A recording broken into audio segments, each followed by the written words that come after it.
भारतीय वायुसेना अपने लड़ाकू बेड़े को बढ़ाने के लिए लगातार दिन प्रतिदिन काम कर रही है।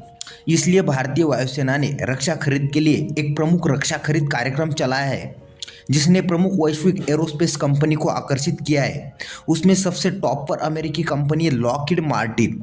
उसके द्वारा प्रस्तावित F-21 ने हाल ही में भारत की उभरती रक्षा जरूरतों के लिए एक अनुकूलित समाधान के रूप में सुर्खियां बटोरी है। नए लड़ाकू विमान अपने बेड़े में शामिल करना यह भारत के मल्टी रोल फाइटर एयरक्राफ्ट कार्यक्रम का हिस्सा है, जिसके तहत भारतीय वायुसेना आने वाले समय में 114 नए फाइटर जेट हासिल करना चाहता है।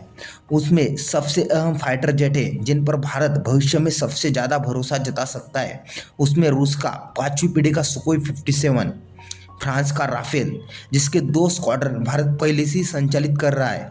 उसके बाद अमेरिकी F-35 और F-21 और अन्य प्लेटफॉर्म जैसे F-15 और MiG-35। फ्रांस का राफेल एक पॉपुलर 4.5 पीढ़ी का विमान है। इसकी उच्च लागत और प्रौद्योगिकी हस्तांतरण और भविष्य के उन्नयन के संबंध में सीमाएं चिंता का विषय रही है।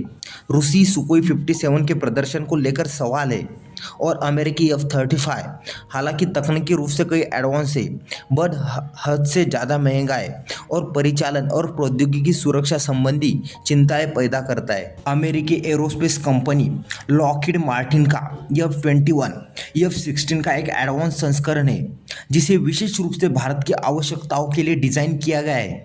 F-35 के विपरीत F-21 को एक किफ़ायती उच्च क्षमता वाले 4.5 पीढ़ी के लड़ाकू विमान के रूप में पेश किया गया है, जो भारत के स्वदेशी हल्के लड़ाकू विमान तेजस और भारी ट्विन इंजन वाले जेट के बीच फिट बैठता है। F-21 जिसमें उन्नत रडार, एडवांस कॉकपिट और मिशन कंप्यूटर, हवा से हवा में और हवा से ज़मीन दोनों मिशनों के लिए अनुकूलता, जिससे F-21 को भारतीय वायुसेना की परिचालन आवश्यकताओं को पूरा करने के लिए सबसे बेस्ट माना जा रहा है।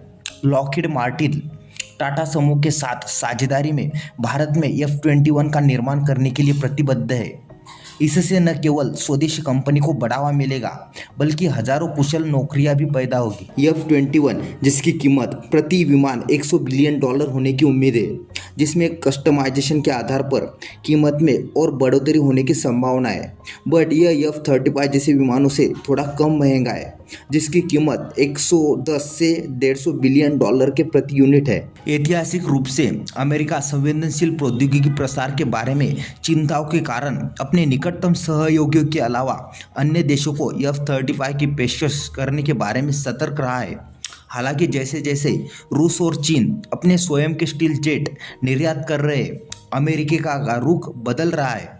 फिर भी लॉकहीड मार्टिन के CEO ने संकेत दिया है कि भारत अभी भी F-35 के लिए पूरी तरह से तैयार नहीं है, जिससे F-21 एक व्यावहारिक और रणनीतिक कदम बन गया है। भारतीय वायुसेना F-21 को पुराने हो रहे MiG-21 और MiG-27 के रिप्लेसमेंट के रूप में देख रहा है। भारत अपने अब तक के सबसे बड़े लड़ाकू जेट विमानों की खरीद के साथ आगे बढ़ रहा है। ऐसे में F-21 अपनी उन्नत तकनीक, किफ़ायतीपन और मेक इन इंडिया पहल के जरिए बेजोड़ औद्योगिक लाभों के मिश्रण के लिए सबसे अलग नजर आ रहा है।